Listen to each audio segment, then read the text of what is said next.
बार बार अपमान मिलना क्या ये भगवान का संकेत है? हेलो फ्रेंड्स, मैं सीमा नारायणी मेरे चैनल आध्यात्मिक राह में आपका स्वागत करती हूँ। जैसा कि आप लोगों ने आज टॉपिक पढ़ लिया होगा कि बार बार अपमान मिलना क्या भगवान की ओर से कोई संकेत है? क्या सोचते हैं आप?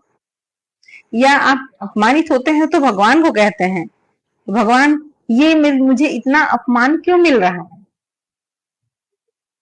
क्या आप शर्मसार होते हैं? तो आइए हम लोग आज इसी टॉपिक पे बात करते हैं।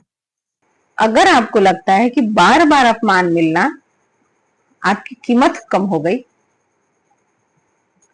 मत सोचा कीजिए, शर्मसार मत हुआ कीजिए। जो अपमान सहकर अभिमान में नहीं आया वही महान बना है। मैं दोनों चीजें बताऊंगी कि कौन महान बना और कौन नीचे की ओर गिरा। महान बनने में आप मीरा जी को ले सकते हैं, नरसिंह मेहता को ले सकते हैं।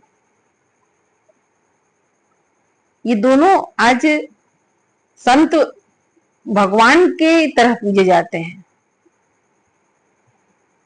और रावण, जिसने अपमान को अभिमान पे ले लिया कि हमारा अपमान क्यों हुआ या कौन कर रहा है, उसकी हालत क्या हुई। आज हम उसे याद भी करते हैं, जबकि बहुत बड़ा पंडित था, तो एक बुरी नजर से ही याद करते हैं कि इंसान अच्छा नहीं था। मीरा जी को अपने घर से ही अपमान मिला, बाहर के लोगों ने अपमान किया, ससुराल के लोगों ने अपना अपमान किया, उन्हें जहर तक देने की कोशिश की गई, पर उन्होंने भगवान का साथ नहीं छोड़ा। मीरा जी को अपने ही घर में अपमान सहना पड़ा, उनकी भक्ति का मजाक उड़ाया गया, उन्हें क्या नहीं कहा गया। ससुराल में अपमान सहना पड़ा, बाहर के लोगों ने भी अपमान किया, पर उन्होंने भक्ति का साथ नहीं छोड़ा। वो कृष्ण को गले लगाए, भले ही रोड पे आ गई, लेकिन अपमान का उन्होंने किसी को जवाब नहीं दिया। वो अभिमान में नहीं आई, अभिमान में आ सकती थी, राणा के घर की सदस्य थी, राजपूत थी,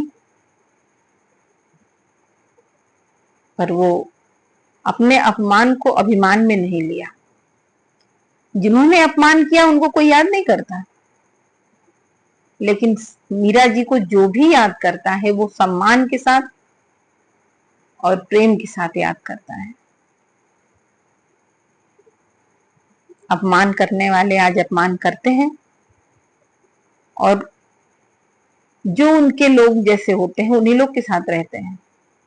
लेकिन जो लोग आध्यात्म से जुड़े हैं उन्हें किसी के मान अपमान से कोई फर्क नहीं पड़ता है। नरसिंह मेहता,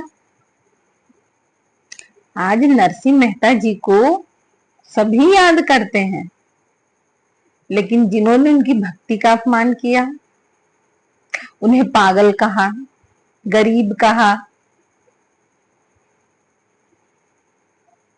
किसी को याद नहीं करते जो लोगों ने अपमान किया। लेकिन आज नरसिंह मेहता सम्मान से याद किए जाते हैं। यानी अगर भगवान हमारा अपमान कहीं से करा भी रहा है तो हमें मजबूत बना रहा है, हमारे अभिमान को मिटा रहा है। संतों का जीवन हमें क्या सिखाया?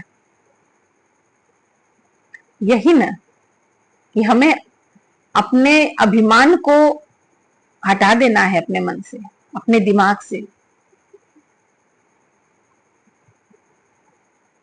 हमेशा यही याद रखना है कि अपमान करने वाला न तो कोई उसे याद रखेगा, लेकिन जिसका हुआ उसे लोग याद कर रख सकते हैं। इतिहास गवाह है इतिहास गवाह है कि जिसे लोगों ने ठुकराया है, भगवान उन्हें ऊपर उठाया है।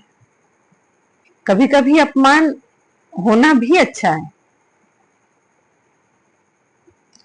ये जरूरी नहीं कि अगर अपमान हुआ तो हम ये मान लें कि हमारी हार हो गई। भगवान हमें मजबूत कर रहा है, कुछ आगे की तैयारी में है भगवान। इसलिए आप लोग का कोई भी अपमान करता हो, बिल्कुल दिमाग में मत लीजिए, बिल्कुल ही उसे दिल पे मत लीजिए। ये मान के चलिए कि जो अपमान कर रहा है वो अपने कर्म कर रहा है, उसका कर्म पीछा करेगा। आप अपने राह पे चलिए। मैंने आपको एक तरह से गवाह रखा संतों को, और आप इनकी जीवनी देखिए, आप इनको पढ़िए, इनको समझिए। और भी लोग मिल जाएंगे, लेकिन जिसने भी अपमान सह करके अभिमान में नहीं आया वो महान बना। और रावण को उससे अपना अपमान बर्दाश्त नहीं हुआ, उसकी बहन का अपमान हुआ, उसे बर्दाश्त नहीं हुआ। बड़े विवाद का जड़ ये अभिमान ही बना। इसलिए अगर आप लोगों का कोई अपमान करता है तो उन्हें ये सोचिए कि वो अपना कर्म कर रहे हैं, उनका कर्म उनका पीछा नहीं छोड़ेगा। हम अपने रास्ते। मैं बहुत पहले मेरे अपने ही बच्चों को मैंने कहा था कि अगर कोई कहता है कुछ भी तो ऐसे सोचो कि तुम्हारे शरीर पे कुछ भी नहीं चिपका। कहने वाला कहा, उसके कर्म भगवान देखेंगे। और आप आगे चल जाओ, आगे बढ़ जाओ।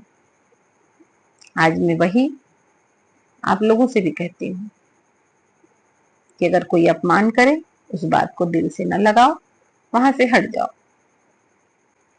आप लोगों को आज का मेरा टॉपिक कैसा लगा? अगर अच्छा लगा तो आप लोग कमेंट कीजिएगा, लाइक जरूर कीजिएगा। अगर अच्छा नहीं लगता है तो भी आप लोग कमेंट कीजिएगा कि मुझे पसंद नहीं आया। बाकी आज के लिए बस इतना ही। कल फिर मैं कोई नया वीडियो लेकर के आती हूँ आध्यात्मिक के विषय में। आज जय श्री राम, राधे राधे।